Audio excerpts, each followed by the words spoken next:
அனைத்துலக உயிரோடை தமிழ் ILC தமிழ் உயிரோடை தமிழில் அரசியல் கலை நிகழ்ச்சி இணைந்திருக்கிறீர்கள். அரசியல் கலை நிகழ்ச்சியில் பிரித்தானியாவிலிருந்து போரியல் ஆய்வாளர் அரசு அவர்கள் இணைகின்றனர். வணக்கம் அரசு அவர்களே. வணக்கம் நாகானி. அனைத்துலக உயிரோடை தமிழ் உறவுகளுக்கு அன்பு வணக்கம். இன்றைய அரசியல் கலை நிகழ்ச்சியில் யுக்ரைன் ரஷ்யாவுக்கு இடையிலான போர் தொடர்பான விடயங்களை பார்ப்போம்.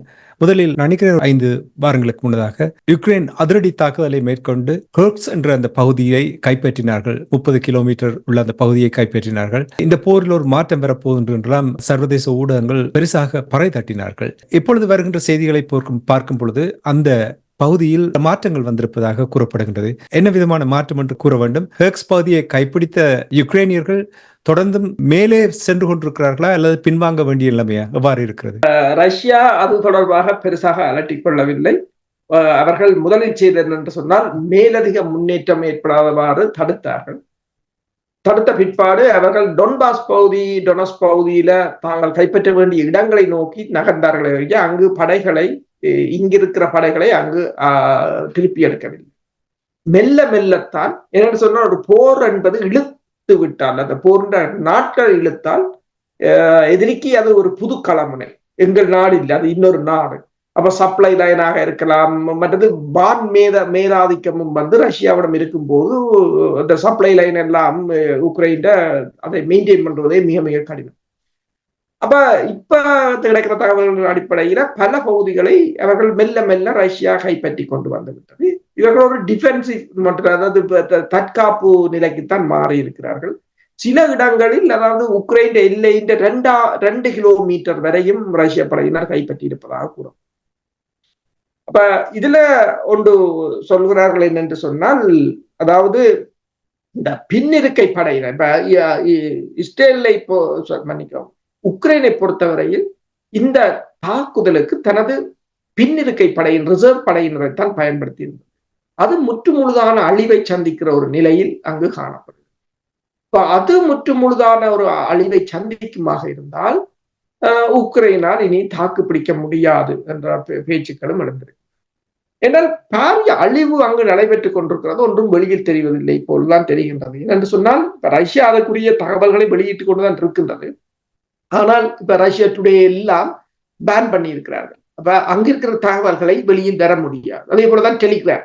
இப்ப டெலிகிராம் இந்த தலைவரை கூட பிரான்சில் ஒரு தடுப்பு காவலில் தான் வைத்திருக்கிறார்கள். இப்ப என்னென்றால் ஊடக அடக்குமுறை என்று சொல்வது என்னென்றால் இன்னொரு தரப்பின் செய்தி வெளியில் தெரியாத மாதிரி இருப்பதால் இப்ப நீங்கள் கூறியது போல ஒரு சின்ன சின்ன தாக்குதல்களையும் இங்கே ஊடகங்கள் மிக பெரிதாக காட்டும். இந்த 2022ஆம் ஆண்டு ரஷ்யா இந்த நடவடிக்கையை ஆரம்பிக்க முன்னர் ஐரோப்பாவிலேயே மிக அதிக அளவு டேங்கிகளை கொண்ட படையணி உக்ரைன் நாடுதான் அதிக அளவான டேங்கி படையணியை கொண்டது. கிட்டத்தட்ட 900க்கு மேற்பட்ட டேங்குகளை வைத்திருந்த நாடு. ஆனால் அந்த அவ்வளவுத்துக்கும் என்ன நடந்ததுன்னு தெரியாது. இப்ப 2022ஆம் ஆண்டில இருந்து இன்று வரையிலும் இந்த 12 நாடுகள், அமெரிக்கா, பிரித்தானியா, ஜெர்மனி, நெதர்லாந்து என்று சொல்லி 12 நாடுகள், போலந்து உட்பட 866 டேங்குகளை கொடுப்பதாக வாக்களித்திருந்ததாகவும் இன்று வரையிலும் 589 டேங்குகள் வழங்கப்பட்டு விட்டன என்று கூறப்படும். அப்ப கிட்டத்தட்ட 1500 டேங்குகள் இல்லை என்ற நிலைக்குத்தான் போயிருக்கின்றது. இனி இவர்களால் செய்து கொடுக்க வேண்டும். இல்லை என்று சொன்னால் ஒன்றும் செய்ய முடியாது. பிரித்தானியாவை நீங்கள் எடுத்தாலே மொத்த டேங்கியே 450 தான் இவர்கள்ட்ட இருக்கிறது. அப்ப அந்த தொடர்ச்சியாக இந்த ஆயுதங்களையும் படையினரையும் உள்ளிழுத்து அழித்து விடும் நடவடிக்கை தான் அங்கு இடம்பெற்று வருவதாக பார்க்கப்படுகிறது. கர்க்ஸ் பகுதியில் இடம்பெறுவதும் அதே போன்ற ஒரு நடவடிக்கையாகத்தான் இருக்கின்றது. ஏனென்று சொன்னால் முதலில் அவர்களை உள்ளே இழுத்து விட்டு மெல்ல மெல்ல அந்த படையினரை அழித்து ஒழிப்பதில் தான் ரஷ்யா கவனம் செலுத்துவது போல தெரிகிறது. இருதரப்பும் கடும் இழப்புகளை சந்தித்தாலும் உக்ரைன் மிக அதிக அளவான, கிட்டத்தட்ட அவர்கள் கூறுகிறார்கள் 30 என்ற விகிதத்தில இழப்புகள் போய்கொண்டிருப்பதாக கூறுகிறார்கள். இப்போ ஜெலன்ஸ்கியை பொறுத்தவரையில் கடந்த மே மாதத்துடன் அவற்றை பதவிக்காலம் முடிந்து விட்டது. அப்ப தேர்தல் ஒன்றை வைக்க வேண்டும், இல்லை என்று சொன்னால் ஒரு இராணுவ புரட்சி வரலாம், அல்லது அந்த செலன்ஸ்கியும் அவருடன் இருப்பவர்கள் நாட்டை விட்டு தப்பியோட வேண்டிய ஒரு நிலை வரும் என்றும் பேசப்படுகிறது. இரண்டு பக்கமும் நிறைய இராணுவத்தினர்கள் இழந்திருக்கிறார்கள் என்றால் எவ்வளவு காலம் இதை நீடிக்கக்கூடியதாக இருக்கும் இந்த போர்? இரண்டு பக்கத்தை பொறுத்த மட்டும், ரஷ்யாவாக இருக்கட்டும், யுக்ரைனாக இருக்கட்டும். ரஷ்யாவை பொறுத்தவரையில் இந்த போரை அவர்கள் நேட்டோவுடனான போராகத்தான் பார்க்கிறார்கள். உக்ரைனை அவர்கள் ஒரு பொருட்டாக மதிப்பதில்லை. நீங்க பாருங்கள், இப்போது இஸ்ரேல் எத்தனையோ ஹிஸ்புல்லா தளபதிகளை, ஹமாஸ் தளபதிகளை, மற்றது அரசியல் தலைவர்களை எல்லாம் படுகொலை செய்கின்றது. ஆனால் ரஷ்யாவை பாருங்கள், எந்த ஒரு தளபதியோ அல்லது எந்த ஒரு அமைச்சரையோ அல்லது உக்ரைனுக்கு போறவரையோ வாரவரையோ யாரையும் கை வைப்பது கிடையாது. எவருக்கும் தாக்குவது இலக்குகளையும் இராணுவ இலக்குகளையும் ஆயுத களஞ்சியங்களையும் தாக்கி தாக்கி அழைத்துக் கொண்டிருக்கிறார்கள் என்னும் போது அதன் அர்த்தம் என்னவென்று சொன்னால் அவர்கள் ஒரு மிக பெரியளவு ஒரு போரைக்கு எதிர்பார்த்து இருக்கிறார்கள் என்னும் போது அவர்கள் அதற்குரிய தயாரிப்பு பணிகளைத்தான் இருப்பார்கள். இப்ப போர் ஆரம்பமாகிய பின்னர் ரஷ்யா ஒரு 3 லட்சம் படையினரைத்தான் மீண்டும் அழைத்திருந்தது சேவைக்கு. அதற்கு பிறகு அவர்கள் அதை தொடர்பாக பேசவில்லை, என்றால் தங்களுக்கு போதுமான அளவு படையினர் இருப்பதாக கூறியிருக்கிறார். ஆனால் இப்போது பூட்டின் அவர்கள் ஒன்றை கூறியிருக்கின்றார், தங்கள் இராணுவத்தை பெரிதாக்க வேண்டும் என்று கூறியிருக்கிறார். அதாவது பெரிதாக்க வேண்டும் என்று சொன்னால் தற்போது இருக்கின்ற நிலையில் சீனாவுக்கு அடுத்த நிலைக்கு ரஷ்யாவின் இராணுவம் விரிவடைய போகிறது என்று கூறப்படுகிறது. அதே போலதான் இந்த வாரம் இந்த ஆளில்லாத தாக்குதல் விமானங்கள், ஆளில்லாத தாக்குதல் கடற்கலங்கள் செய்கின்ற இடத்துக்கு சென்ற அவர் கடந்த 2023ஆம் ஆண்டு இந்த நிறுவனங்கள் கிட்டத்தட்ட 1,40,000 ட்ரோன்களை ரஷ்ய படையினருக்கு வழங்கியிருந்ததாக. இந்த வருடம், அதாவது 2024 முடிய போகுது, இப்ப கிட்டத்தட்ட இன்னும் ஒரு 3 மாசத்துல. ஆனால் அந்த இந்த வருடத்தில் அதாவது 14 லட்சம் 1.4 மில்லியன் ட்ரோன்களை உற்பத்தி செய்வதற்கு பணித்திருக்கிறார்கள் என்று சொல்லும் போது, இப்ப 14 லட்சம் ட்ரோன்களை சுட்டு வீழ்த்துவதற்கு 14 லட்சம் ஏவுகணைகள் உங்களிடம் இருக்க போவதில்லை. அதான் அந்த மிகப்பெரிய பிரச்சனை. ஒரு ட்ரோன் யுத்தமாக மாறப்போகிறது.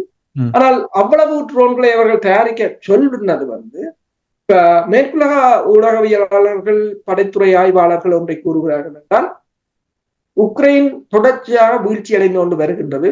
உக்ரைன் முற்றாக இழக்கப்படலாம், செலன்ஸ்கி தப்பியோடலாம், அல்லது அங்கு ஒரு மாற்றம் வரலாம். இந்த மாற்றத்தை இவர்கள் ஏற்றுக்கொள்ள வேண்டும். இல்லை என்று சொன்னால் அமெரிக்காவும் ரஷ்யாவும் நேரடியாக மோத வேண்டிய ஒரு களம் வரப்போம். இது 2 தான் தெரிவு என்று கூறுகிறார்கள். அப்ப அதற்கான ஒரு தயாரிப்புகளில் இருதரப்பும் ஈடுபட்டு வருவது போலதான் தெரிகிறது.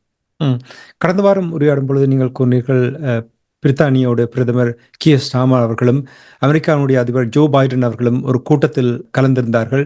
அந்த கூட்டத்தில் முக்கியமாக பேசப்பட்ட விடயம் என்னவென்று சொன்னால், இவர்கள் கொடுக்கின்ற ஆயுதங்களை ரஷ்யாவுக்குள் பயன்படுத்துவதற்கு அனுமதி கேட்டுத்தான் கொடுப்பதா இல்லையா என்ற விதத்தில் தான் அந்த கூட்டம் நடைபெறப் போகின்ற என்ற விடயத்தை நீங்கள் கூறினீர்கள். என்ன முடிவெடுத்தார்கள் என்று ஏதாவது அறியக்கூடியதாக இருந்தது? உண்மையில் பிரித்தானியா அதற்குரிய அனுமதியை வழங்கியதாக தெரிவிக்கப்பட்டிருந்தது. அதை அமெரிக்கா ஊடாக உறுதி செய்யவும் முயன்றிருந்தார்கள். அமெரிக்கா இறுதியில் மறுத்துவிட்டது. ஏனென்றால் அந்த ஸ்டோர்ம் ஷேடோ ஏவுகணை அமெரிக்காவின் செய்மதிகளின் ஊடாகத்தான் வழிநடத்தப்படுவதாக கூறப்படுகிறது. அப்ப அமெரிக்காவின் துணை இல்லாமல் அதை நடத்த முடியாது. புட்டின் நேரடியாக சொல்லிவிட்டார், அது உக்ரைன் நடத்துகிற தாக்குதல் இல்லை, உங்கள் ஏவுகணை, உங்கள் தொழில்நுட்பம், உங்கள் சேட்டலைட், உங்கள் நிபுணர்கள் இவ்வளவு பேரும் அதை தாக்குதல் நடத்திவிட்டு அதை உக்ரைன் நடத்தின என்று நீங்கள் இனிமேல் சொல்ல முடியாது. அப்ப தான் இதற்கு தகுந்த பதிலடி வழங்கப்படும் என்றும் கூறியிருக்கிறார். அப்ப இவர்களுக்கு என்னென்ன தாக்குவார்கள், ஆனால் இப்ப நேட்டோவின் ஒரு போலந்தையோ அல்லது ரொமானியாவையோ அல்லது பின்லாண்டையோ அவர்கள் தாக்கிவிட்டால் இவர்கள பதில் என்னவாக இருக்க போகும்? ஏனென்றால் இவர்கள் தாக்க போக மாட்டார்கள். இப்ப போலந்தை பூட்டின் தாக்கினாலுமோ பின்லாண்டை தாக்கினாலுமோ இவர்கள் சும்மா படித்த குண்டென்று சொல்லுவார்கள், அது தவறுதலாக படித்த குண்டென்று சொல்லுவார்களே தவிர போக மாட்டார்கள் என்று தெரியும். அப்ப அப்படியான நிலையை தவிர்ப்பதற்காக இப்போது அதை நீண்ட தூர தாக்குதலை அவர்கள் அனுமதிக்கவில்லை என்றுதான் கூறப்படுகின்றது. புட்டின் அவர்கள் அணு ஆயுதத்தை பாய்ப்பதற்கு தயங்குவாரா? அணு ஆயுதத்தை அதை பாவிக்க பண்ணுவதற்கான நடவடிக்கைகளை தான் இவர்கள் மேற்கொள்கிறார்கள். அதாவது போரை தூண்டுவது என்று சொல்லி.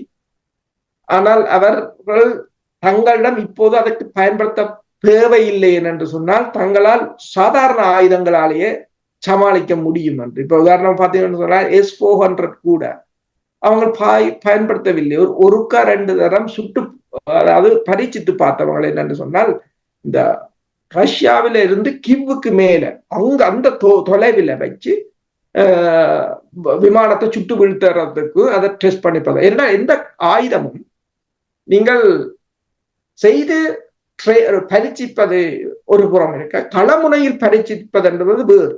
அதுதான் முக்கியம். எனவேதான் இந்த கின்சால் ஏவுகணையும் அப்படித்தான் செய்தார்கள். என்னடா ஹைப்பர்சோனிக் ஏவுகணை எல்லா இடமும் இருக்கிறது. அமெரிக்காட்டையும் இருக்கிறது, சீனாட்டும் இருக்கிறது, ரஷ்யாட்டும் இருக்கிறது. ஆனா களமுனையில் பாவித்த நாடு ரஷ்யா மட்டும். ஏன்னா அவர்களுக்கு அப்படி ஒரு சந்தர்ப்பம் கிடைச்சிருக்கிறது. அப்ப அதனை பயன்படுத்தி அப்படி பயன்படுத்தும் போதுதான் அதில் இருக்கிற நன்மை தீமைகளை அறிந்து அதை அப்கிரேட் பண்ண முடியும். அப்ப அதற்காக பயன்படுத்துகிறார்களே தவிர அவர்கள் எல்லாவற்றையும் ஸ்டொக்காக வைத்துக் கொண்டுதான் இருக்கிறார்கள். அவர்கள் என்ன செய்கிறார்கள் என்று சொன்னா, ஈரானிடமிருந்து $1,00,000 அந்த சாஹிப் 136 வாங்கி, மற்றது வடகொரியா ஏவுகணைகள் அதுகளை வாங்கி சமாளித்துக் கொண்டிருக்கிறார்களே தவிர ஒரு மிகப்பெரிய போருக்கு இருதரப்பும் என்ன சொன்னால், இப்ப மேற்குலகத்தின் உத்தி என்னன்னு சொன்னால், உக்ரைனை வைத்து ரஷ்யாவின் படை பலத்தையும் ஆயுத வலுவையும் அழித்து விட்டு தாங்கள் களமிறங்குவது என்பதுதான் அந்த திட்டம். அப்ப எதிரியின் திட்டத்தை நீங்கள் புரிந்து கொண்டால் அதற்கு ஏற்ற மாதிரி தான் உங்கள் களமுனை. அதாவது நாங்கள் நெஞ்சை நிமித்தி கொண்டு போகக்கூடாது, உக்ரைன் தானே இப்போ அடித்து முடித்து விடுவோம் என்று உள்ள ஆயுதத்தை எல்லாம் பயன்படுத்தினீர்கள் என்று சொன்னால் அதற்குத்தான் அவர்கள் காத்திருக்கிறார்கள். அதை பயன்படுத்தினீர்கள் என்று சொன்னால் அடுத்தது உங்களிடம் ஆயுதம் இல்லை. அவங்கள் அதற்குரிய நடவடிக்கையை வைத்துக் கொண்டிருக்கிறார்கள். ஆனால் நீங்கள் கேட்ட கேள்வியை பொறுத்தவரை அணு ஆயுதத்தை பயன்படுத்துவார் என்று அதுக்கு அவர்கள் தெளிவாக சொல்லிவிட்டார். அணு ஆயுதம் வச்சிருக்கிறது இந்த நாட்டையும் மக்களையும் பாதுகாப்பு. அதுக்கு ஒரு சேதம் வரும்போது அந்த ஆயுதம் இருந்து என்ன பிரயோசனம்? அதுதான் அவர்கள் கேட்கிறார்கள். என்றால் பயன்படுத்துவார்கள் என்றால் தயங்க மாட்டேன் என்பதுதான் அவருடைய பதிலாக இருக்கின்ற என்று நம்புகிறேன். சரி, இனி உங்களுக்கு தெரியும், ஈரான் மேற்கத்திய நாடுகளுக்கு ஒரு தலையீடு, அதுவும் அவர்களுடைய படைக்கலன்கள் தயாரிப்பதில் அவர்களுடைய வளர்ச்சி குறுகிய காலத்தில் உச்சத்தை தொற்றிருக்கின்றது. ரஷ்யாவுக்கும் ஈரானுக்கும் இடையே ஒரு ஒப்பந்தம் கைச்சாத்திடப்பட்டிருப்பதாக கூறப்படுகின்றது. இதனால் மேற்கத்திய நாடுகள் விசனம் அடைந்திருப்பதாக கூறப்படுகின்றது. என்ன விதமான ஒப்பந்தம் கைச்சாத்திடப்பட்டிருக்கிறது? என்னன்னா, இந்த ஸ்ட்ராட்டஜிக் பார்ட்னர்ஷிப் அக்ரிமெண்ட் என்று சொல்றது, அப்படி ஒரு பார்ட்னர்ஷிப் என்று சொன்னால் எல்லாவற்றையும், அவருக்கு ஒரு ஆபத்து என்று சொன்னால் இவர் எல்லாவற்றையும் கொடுக்க வேண்டும், இவருக்கு ஒரு ஆபத்து என்று சொன்னால் எல்லாவற்றையும் கொடுக்க. அவ்வாறான ஒரு உடன்பாட்டை ரஷ்யாவும் சீனாவும் மேற்கொண்டிருந்தது. அதுதான் இப்போது இரு நாடுகளும் அந்த வலுவாக இருப்பதற்குரிய காரணம். இப்போது அவ்வாறான ஒரு உடன்பாட்டை ஈரானுடன் எட்டியிருக்கிறார்கள். அப்ப ஈரானுக்கு முதலில் ரஷ்யாவின் முன்னாள் பாதுகாப்பு அமைச்சரும் தற்போது தேசிய பாதுகாப்பு சபையின் தலைவருமான செய்கு கடந்த வாரம் ரஷ்யாவுக்கு சென்றிருந்தார். அவர் அங்கு சென்று அதாவது ஒரு திடீரான அன்அனௌன்ஸ் விசிட் என்றுதான் கூறுகிறார்கள். அப்ப அவர் அங்கு சென்ற பிற்பாடு தான் இந்த உடன்பாடு கைச்சாத்திடப்பட்டிருக்கிறது.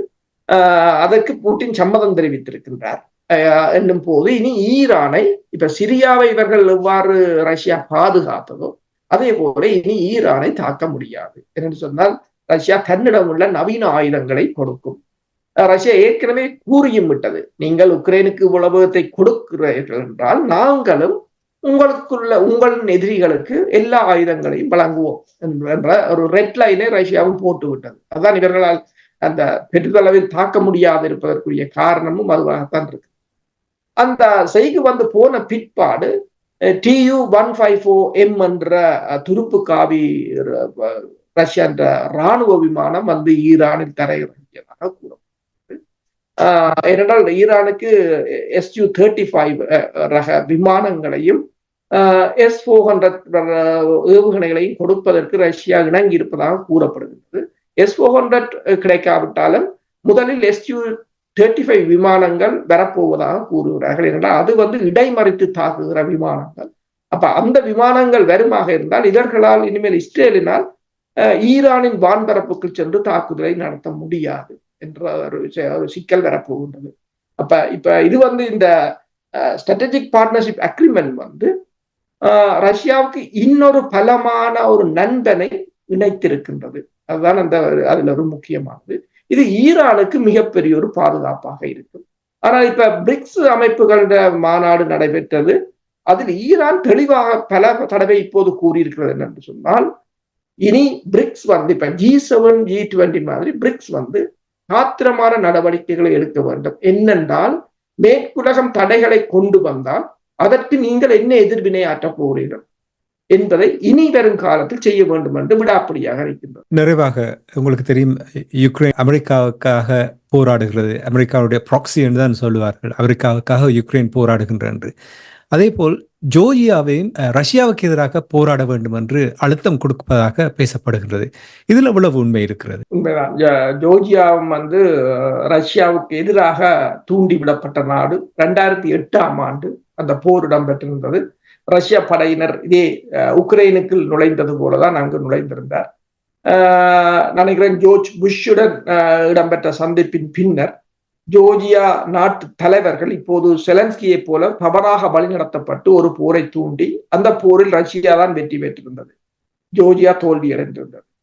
இப்போது அதாவது உக்ரைனை தனிய வைத்துக் கொண்டு ரஷ்யாவை சமாளிக்க முடியாது இருப்பதால் இரண்டாவது களமுனையை துறப்பதற்கு ஓடித் திரிகிறார்கள். அந்த இரண்டாவது களமுனையாக ஜோர்ஜியாவை மீண்டும் ரஷ்யாவுடன் சண்டை பிடிக்குமாறு நிற்கிறார்கள். அது இல்லை என்றால் தடை செய்வோம் என்று பல அமைச்சர்கள், பல நாடாளுமன்ற உறுப்பினர்கள் மீது தடைகளும் கொண்டு வரப்பட்டது. ஆனால் ஜோர்ஜியா சொல்லுகின்றது, நாங்கள் இன்னொரு உக்ரைனாக மாற தயாராக இல்லை என்று. அதே சமயம் அவர்கள் இன்னொன்றை கூறியிருக்கிறார்கள், தாங்கள் 2008ஆம் ஆண்டு சிலரின் தூண்டுதல், நேரடியாக அமெரிக்காவை கூறவில்லை, சிலரின் தூண்டுதலால் இந்த போரை செய்ததற்கு வருத்தம் தெரிவிக்கிறோம், மன்னிப்பு கூறுகிறோம் என்று இப்போது கூறியிருக்கிறார்கள். என்னென்று சொன்னால், அந்த நாட்டின் மக்கள் இன்றைக்கு நீங்கள் பார்க்கலாம், உக்ரைன் மக்கள் எவ்வளவு துன்பத்தை அனுபவிக்கிறார்கள். நாடு நாடாக சிதறி கிட்டத்தட்ட அந்த சண்டை ஆரம்பிக்கும் போது 43 மில்லியன் மக்களாக இருந்தவர்கள் இப்போது 20 மில்லியன் மக்கள் இருக்கிறார்கள். 23 மில்லியன் மக்களுக்கு என்ன நடந்தது தெரியாது. அதில் பெரும்பாலானவர்கள் ரஷ்யாவுக்கு போய்விட்டார்கள். இப்ப உக்ரைனிலிருந்து வெளியேறிய அகதிகளை ஏற்றுக்கொண்ட நாடுகள் நீங்கள் பார்த்தீங்கன்னு சொன்னால் ரஷ்யா தான் கூட. இப்ப எல்லாரும் சொல்றார்கள் ரஷ்யாவும் உக்ரைனும் எதிரி என்று சொல்லி. ஆனா உக்ரைன் பெருமளவான அகதிகள் இருக்கிறது இப்ப ரஷ்யாவில தான் இருக்கின்றது. அப்படி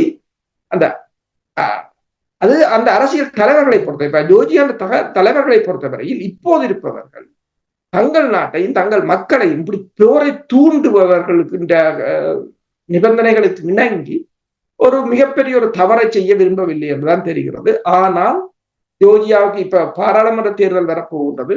அந்த தேர்தலை மேற்குலக நாடுகள் பயன்படுத்தி ஆட்சி மாற்றத்தை கொண்டு வந்தால் அது ஒரு மிகப்பெரிய சிக்கலாக வரும். நன்றி. இன்றைய அரசியல் கலை நிகழ்ச்சியில் இணைந்த யுக்ரைன் ரஷ்யாவுக்கு இடையிலான போர் தொடர்பான நிலவுகளை உயிரோடை தமிழ் உறவுகளுக்கு எடுத்து வந்தமைக்காக உயிரோடை தமிழ் அன்பர்கள் சார்பாக நன்றி கூறிக்கொண்டு மீண்டும் இன்னும் ஒரு அரசியல் கலை நிகழ்ச்சியில் இணைந்திருப்போம். அதுவரைக்கும் நன்றி, வணக்கம் அரசு. நன்றி, வணக்கம்.